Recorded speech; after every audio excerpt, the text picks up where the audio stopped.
ನನ್ನ ಹನ್ನೆ ಮೊದಲನೇದು ನಮಸ್ಕರಿಸುತ್ತಾ, ಈಗ ಎಲ್ಲರೂ ಬಂದು ಹೇಳಿದ್ರೆ ನಮಗೆ ಗುರು ಬಗ್ಗೆ, ಆದ್ರೆ ಈಗಿನ ಟೈಮ್ ಅಲ್ಲಿ ಏನಾಗೈತೆ ಅನ್ನೋದು ನಿಮ್ಗೆ ನಾನು ಒಂದ್ ಸ್ವಲ್ಪ ಹೇಳ್ತೀನಿ. ಈಗ ನಾವೆಲ್ಲ ಹೆಂಗಿರ್ತೀವಿ ಅಂದ್ರೆ ಒಂದು ಕಲ್ಲು ತರ ಇದ್ದೀವಿ ನಾವು. ಆ ಕಲ್ಲನ್ನ ಓದ್ ನಾವು ಒಂದು ಶಿಲ್ಪಿಂಗ್ ಕೊಟ್ರೆ ಏನಾಗುತ್ತ, ಒಂದು ಒಳ್ಳೆ ಮೂರ್ತಿಯನ್ನ ಹೊಂದಿಸಿ ಕೊಡ್ತಾನ, ಮತ್ತೆ ರೆಡಿ ಮಾಡಿ ಕೊಡ್ತಾನೆ. ಅದೇ ರೀತಿ ನಮ್ಮ ಗುರುಗಳು ನಮಗೆ ಒಂದು ಒಳ್ಳೆ ಬುದ್ಧಿ ಆಮೇಲೆ ಒಂದು ಒಳ್ಳೆ ನಾಲೆಜ್ ಅನ್ನ ಕೊಡುವಂತದ್ದು ಯಾರಾದ್ರೂ ಇದ್ರೆ ಅದು ನಮ್ಮ ಗುರುಗಳು ಅಂತ ಹೇಳ್ತೀನಿ ನಾನು. ಇವತ್ತು ನಾನು ಇಲ್ಲಿತ್ತು ಮಾತಾಡ್ಬೇಕಾದ್ರೆ ಇದ್ರ ಹಿಂದೆ ಇರುವಂತ ಸಪೋರ್ಟ್ ಯಾರು ಇದ್ರೆ ಅದು ನನ್ನ ಗುರುಗಳಿಂದ, ಅದರಿಂದ ನಾನು ಇಲ್ಲಿ ಬಂದು ಮಾತಾಡ್ಬೋದು. ಇದೇ ರೀತಿ ಮತ್ತೊಂದು ಏನಂತಂದ್ರ, ನಾವು ಸ್ಕೂಲಿಗೆ ಬರೋಕ್ಕಿಂತ ಮುಂಚೆ ನಾವ್ ಹೆಂಗಿದ್ವು ಅಂದ್ರಪ್ಪ, ಒಂದು ಪ್ಲೇನ್ ಶೀಟ್ ಇದ್ದಂಗ, ನಾವು ಒಂದ್ ಪ್ಲೇನ್ ಶೀಟ್ ಇದ್ದಂಗ ನಾವ ಇಷ್ಟ ಅಂದ್ರೆ ಈಗ ಬಂದ್ ಸ್ಟೇಜ್ ಮೇಲೆ ಬಂದ್ ಮಾತಾಡೋದಾಗ್ಲಿ, CBSE ಸ್ಟೂಡೆಂಟ್ಸ್ ಬಂದ್ ಮಾತಾಡಿದ್ರು, ಈ ರೀತಿ ಎಲ್ಲ ರೆಡಿ ಆಗ್ಲಿಕ್ಕೆ ಯಾರಾದ್ರೂ ಕಾರಣ ಅಂದ್ರೆ ಅದು ಗುರುಗಳು ಮತ್ತು ಗುರು ಮಾತೆಯರು. ಹೌದಾ ಇಲ್ಲೋ?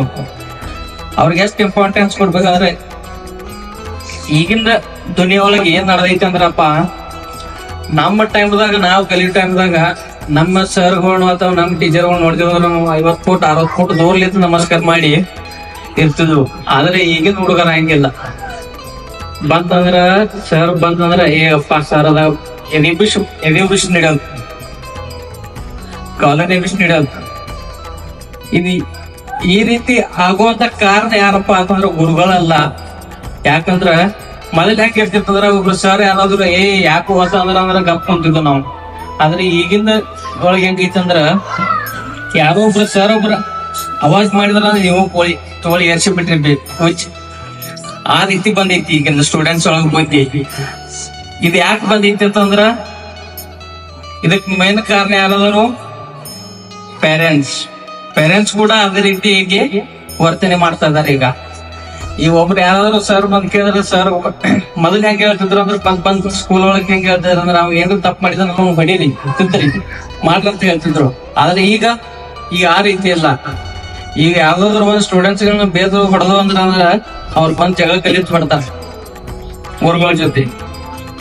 ಅದು ಚೇಂಜ್ ಆದ್ರೆ ಇವತ್ತು ಏನ್ ನಾವು ಈ ಕೆಟ್ಟ ಚಟಗಳಿಗೆ ಏನು ಗುರಿ ಆಗ್ತಾ ಇದಾರಲ್ಲ ಸ್ಟೂಡೆಂಟ್ಸ್, ಅದು ಕೂಡ ಚೇಂಜ್ ಆಗತ್ತ. ಗುರುಗಳ ಮಾತನ್ನ ಕೇಳಿ ಅವ್ರಿಗೆ ಸಪೋರ್ಟ್ ಮಾಡಿ ಬಂದು ಅವ್ರಿಗೆ ಹೇಳಿ, ಇಲ್ರಿ ಸರ ನಮ್ಮ ಹುಡುಗ ನಿಮ್ಮ ಕೈ ಆಗಲ್ಲ, ನೀವ್ ಏನ್ ಮಾಡ್ತೀರಿ ಮಾಡ್ರಿ. ಯಾಕಂದ್ರ ಅವ್ರಿಗಿಂತ ಹೆಚ್ಚು ನಿಮ್ಮ ಪೇರೆಂಟ್ಸ್ ಗಿಂತ ಹೆಚ್ಚು ಅವ್ರು ಎಲ್ಲಿ ಟೈಮ್ ಕಳೀತಾರಂದ್ರ ಒಂದು ಸ್ಕೂಲ್ ಅಥವಾ ಒಂದು ಕಾಲೇಜ್ನಲ್ಲಿ ಟೈಮ್ ಕಳೀತಾರ. ಅದಕ್ಕ ನಮ್ಮ ಗುರುಗಳದ ಒಂದು ಬಹಳ ಇದ್ನಿರ್ತೈತಿ. ಈಗ ನಮ್ಮ ಗುರುಗಳನ್ನ ನಾವ್ ಹೆಂಗ್ ಮೊದಲೆಲ್ಲ ಗುರುಗಳನ್ನ ಅಂದ್ರೆ ಹೆಂಗ್ ನೋಡ್ತಿರಂದ್ರೆ ಒಂದು ದೇವರ ಸ್ಥಾನದಲ್ಲಿ ನೋಡ್ತಿರ್ತೀವಿ. ಆದ್ರೆ ಈಗ ಅದು ಉಳ್ದಿಲ್ಲ. ಕಾಲ ಚೇಂಜ್ ಆಗ್ತಂಗ ಹೆಂಗ ಕಾಲ ಚೇಂಜ್ ಆಗೈತಿ ಹಂಗ ರೆಸ್ಪೆಕ್ಟ್ ಕೂಡ ಕಮ್ಮಿ ಆಗ್ತಾ ಐತಿ. ಅದು ಒಂದು ನಾವು ನಮ್ಮ ಮೈಂಡ್ ಇಂದ ನಾವು ಸ್ವಲ್ಪ ಬದಲಾವಣೆ ಮಾಡಿದ್ರೆ ಹಂಗಲ್ಪ ಅಂತ ಯಾರಾದ್ರೂ ಈಗ ಹೇಳ್ತೀನಿ ನಾನು, ಸರ್ ಮಾತಾಡೋದ್ರೊಳಗೆ ಹಿಂದೆ ಕೂಡದ್ರಿ ನಿಮಗ್ ಮಜಾ ಅನ್ಸ್ತಿರ್ಬೋದು. ಅದ್ರ ಮುಂದ್ ಕೂತವ್ರಿಗೆ ಕೇಳೋರಿಗೆ ಏನ್ ಮಾತಾಡೋದ್ರಿಗೆ ಹೆಂಗ್ ಅನ್ಸಿರ್ತೈತಿ, ಏನ್ ಯಾವ ರೀತಿ ಪಿಂಚ್ ಆಗ್ತೈತಿ ಅನ್ನೋದ ನಿಮಗ್ ಗೊತ್ತಿರಂಗಿಲ್ಲ. ನೀವ್ ಯಾವಾಗ ಬಂದ್ ಇಲ್ಲಿತ್ತು ಮಾತಾಡ್ತಿರ್ಲಿ ಅವಾಗ ಗುರ್ತಾದೈತಿ ಕಾಲಾಗ ಹೆಂಗ ನಡಗ್ತಾವ ಅನ್ನೋದು. ಮಾತಾಡೋದ್ ಮುಂದ್ ಇಷ್ಟು ಮಂದಿ ಮುಂದ್ ಲಿತ್ ಮಾತಾಡೋದ ಹೆಂಗ ಆಗ್ತೈತಿ ಅನ್ನೋದ ನಿಮಗ್ ಗೊತ್ತಾಗೈತಿ.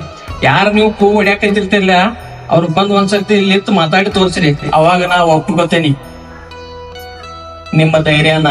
ನೀವೇನ್ ಹಿಂದಲಿತ್ತು ಹೂ ಹೊಡಿತಿರ್ಲ ಆ ಧೈರ್ಯನ ನಾವು ಅವಾಗ ಒಪ್ಕೋತೇನಿ. ಇಷ್ಟ ಹೇಳಿ ನನ್ನ ಮಾತು ಮುಗಿಸ್ತೀನಿ.